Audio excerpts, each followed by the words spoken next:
WagonR ગાડી જતી રહી સાઈડમાં વાડમાં ગાડી નીચે બાઇક છે તો જો આપણે અહીં જોઈએ સીધા ટાંકી આ રીતની ગાડી બે છે બાઇક ગાડી નીચે બાઇક કહી ગયું સહાય કરી જીવે એક બચ્યા રે એક દુકાન તો ડૂબાઈ ગઈ છે થાર આવો જોઈ લો કેટલું પાણી છે પાછા ટ્રેક્ટર આવે છે આ ટ્રેક્ટરના જો આગલા વ્હીલ આખા ડૂબાઈ એટલું પાણી છે ચારે કરા પાણી લાગે બધી ગાડીઓ બતાર મંદિર પણ તૂટી ગયું અને એટલું બધું પાણી હતું કે આ રોડ દ્વારકાથી સરોડા રોડ બંધ કર્યો કલીકુંજ સરોડા રોડ અને ગાડી પેલો બતાવો યાર ગાડી પણ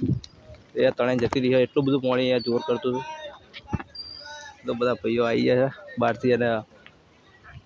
રિક્ષા આપણે પાર્કિંગ કરી નાખી છે આ વંઢો પણ તોડ નાખ્યો છે અને ગાડી તળાઈને જતી રહી તમને બતાવો તો અહીંયા ગાડી છે તો ગાડી પણ આ મૂડી જો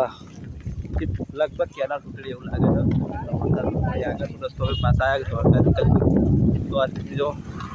વેગેનર ગાડી જતી રહી સાઈડમાં વાડમાં ગાડી નીચે બાઇક છે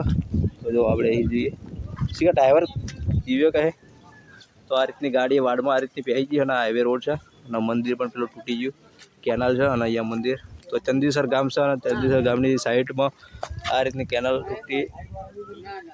તો ફાઇનલી આ બધું પાણી આવ્યું છે કેનાલ પાણી આવ્યું કેનાલ તૂટી છે ભાઈ અને જો આ રીતની વેગેનર ગાડી પડી ગઈ છે આ ચંદીસર ગામ છે અને અહીંયા રેડપુરા સરોડા રોડ છે તો ફાઇનલી આપણે રિક્ષા સાઈડમાં કરી નાખી છે અને આ રીતની ગાડી બે છે બાઇક ગાડી નીચે બાઇક કહી ગયું આ બંકાઓ આવી ગયા છે સહાય કરી જીવે એક બચ્યા રે ભાઈ જીવી ગયા ને એ ભાઈ હાલ નહીં તો ફાઇનલી ભાઈને સહાયતા કરીને બચાયા છે અને અત્યારે આપણે એ ઉભા છે ખૂબ રાતે કેટલું પાણી હતું ભાઈ આગળ આઈ જેટલું પાણી હતું પાણી હતું બંધા તોડીને મંદિર પણ તૂટી ગયું અને જો પાણી આ ગાડી પર ત્રણે જઈએ પ્રમાણે જેટલું પાણી છે તો ફાઇનલી અત્યારે આપણે વંઢાના પાટિયા ત્રણે જાય પ્રમાણે આ મહિલાવાળિયા રોડ છે અહીંયા આપણે રિક્ષા અહીંયા પાર્કિંગ કરી નાખી જાય એવું નહીં ટ્રેક્ટર આપણે પાછળ આવે જો ઘણું બધું પાણી છે ટ્રેક્ટરના ચેલું પાણી થાય તો આપણે રિક્ષા જઈ ના હકા એટલે ફાઇનલી એ ઊભા છે રોડ પર જો ચારે કરા પાણી છે વરસાદથી પણ પાછા આવી ગયા અને અહીંયા પાછું જવું પડશે તો જો આ પાછા ચારે કરા પાણી છે આ ટ્રેક્ટરના જો આગલા વ્હીલ આખા ડૂબાઈ એટલું પાણી છે ચારે કરા પાણી લાગે બધી ગાડીઓ એ સાઈડમાં થઈ ગયા બહાર જાય જતો રોડ તો કુંખા બેડી બધાય પણ ના જવાય તો રવિવારે આવશે વરસાદ ચાલુ થયો તો આવતા નહીં આ રીતનું પાણી છે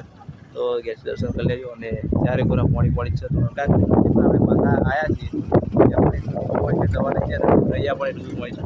ફક્ત ખાલી ટ્રેક્ટર જ નીકળી શકે તો જાય તો ભાઈ અમારા મોટા આપણા ગામમાં ભાગોળમાં કેટલું પાણી છે તમે જોઈ શકો છો ટીચણ સમા પાણી છે અને આગળ જઈએ તો કેળ હમું થાય સાથેમું થાય એટલું પાણી છે દેશી ભાષામાં કહીએ તો ગાડીઓ આવે છે જોઈ શકો છો સામે અને અહીંયા થોડાક સમય જો કન્ટિન્યુ બન્યા રહેજો તમને લાઈવ બતાવીએ કઈ રીતે પાણી છે કેટલું પાણી છે તો જો ભાઈ મંદિર ગામની ટાંકી અને ગામનો ભાગોળ છે અને પાર્લરે આપણે અત્યારે ઊભા છીએ અને આ બધું પાણી કેનાલ તૂટી ગઈ વરસાદ પણ એટલો પડ્યો છે તો આવી છે અને થાર તમે આવી છે કે કેટલું પાણી જોઈ શકો છો તો અને અહીંયા આપણે જ્યાં ઊભા છે ત્યાં કેટલું પાણી છે તો અહીંયા ગાડી નજીક જ્યારે આવે ત્યારે તમે જોઈ શકો છો તો જય પાસેજી મહારાજ કંઈ ના થવા દે અમારા ગામના પાસેજી મહારાજ તો જો અહીંયા આટલું પાણી છે અને આગળ પણ વધુ પાણી છે તો મોટી ગાડીઓ ટ્રેક્ટર જ નીકળી શકે બાકી કંઈ નીકળી શકતું નથી જો આ ટ્રેક્ટર આવ્યું બાકી બાઇક નાના સાધન ફોર વ્હીલ જતા નથી મોટા સાધન થાર જેવા ગાડીઓ કે ટ્રેક્ટર જઈ શકે છે જય માતાજી ફાઇનલી આખો અમારો પાટો ભરાઈ ગયો છે અને અમારું ગામ જે ટાવર દેખાય અમારું ગામ છે અને આ બધું પાણી છે ખેતરો બધું જ પાણી દેખાય છે તો આગળ કેનાલ તૂટી છે વરસાદ પણ ચાલુ તો કાલ સતત 2-3 જગ્યાએ કેનાલ તૂટી છે એટલે આ પ્રોબ્લેમ છે તો જોઈ શકો છો વરસાદનું નકરું પાણી છે બહાર જોઈ શકો અને અહીંયા આપણું ઘર છે અને આ નીચે ખેતર છે અને આ રહ્યું આપણું ગામ છે અને અહીંયા બધું પાણી તો મિત્રો આવા જ નવા બ્લોગ સાથે મળશું આપણે નવા વિડીયો બ્લોગ સાથે મળશું નવા ચેનલ તમે આવ્યા હોય તો નવા તો લાઈક શેર સબસ્ક્રાઈબ કરી દેજો. તો વરસાદનું પાણી પણ એટલું બધું છે અને આ કેનલ અવનવું પાણી આવતું જ રહ્યા છે. પાણી ઓછું થવા નામ નથી જતું. તો જોઈ શકો છો ગામની બાજુમાં જ રહીને આ બધું પાણી જાય છે. દરિયો હોય એવું લાગે છે, નદી હોય એવું લાગે છે. અને એ ભેખડો પણ ઘણી બધી પડી ગઈ છે. તો જો આવી ગયો આપણું ઘર. તો મિત્રો નવા તો લાઈક શેર સબસ્ક્રાઈબ કરી દો. ફરી મળીએ નવા બ્લોગ સાથે, નવા વિડીયો સાથે. તો જય માતાજી.